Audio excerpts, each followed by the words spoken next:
চাঁদা নেয় আবার শাসন করে যায়, বলে যায় সাবধান, কাউকে বলতে পারবে না আমি যে চাঁদা নিয়েছি।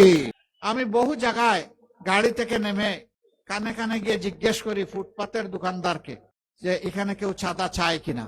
দেখি চতুর্দিকে তাকায়, তাকাইয়া বলে জি না, আমার কাছে কেউ চাঁদা চায় না। আমি বললাম ভাই, আমি তোমার মুখের দিকে তাকাইয়া প্রশ্ন করলাম, তুমি চতুর্দিকে তাকাইলা কেন? তো দুই একজন ভয়ে ভয়ে বলে যে আমার এই কথাটা কেউ শুনলেও অসুবিধা আছে। চাঁদা নেয় আবার শাসন করে যায়, বলে যায় সাবধান, কাউকে বলতে পারবে না আমি যে চাঁদা নিয়েছি। ফুটপাতের দোকানদার থেকে শুরু করে শিল্পপতি পর্যন্ত কেউ তাদের যন্ত্রণা থেকে রক্ষা পাচ্ছে না। ওই শিল্পপতিদেরকে রাতে বিরাতে 2টায়, 2:30টায়, 3টায় ফোন করে, আপনি অমুক না?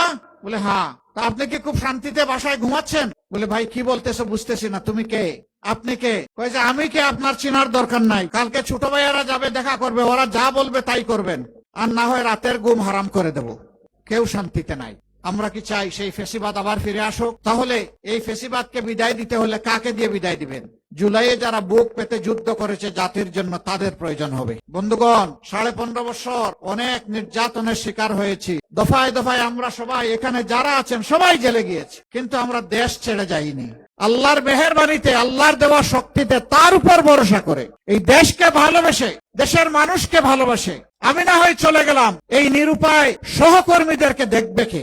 আমরা দেশ ছাড়ি নাই, দেশে ছিলাম, এখন আছি, আল্লাহ রেখেছেন। কথা দিচ্ছি, সুখে দুঃখে আমরা দেশবাসীকে ফেলে কোথাও যাব না ইনশাআল্লাহ।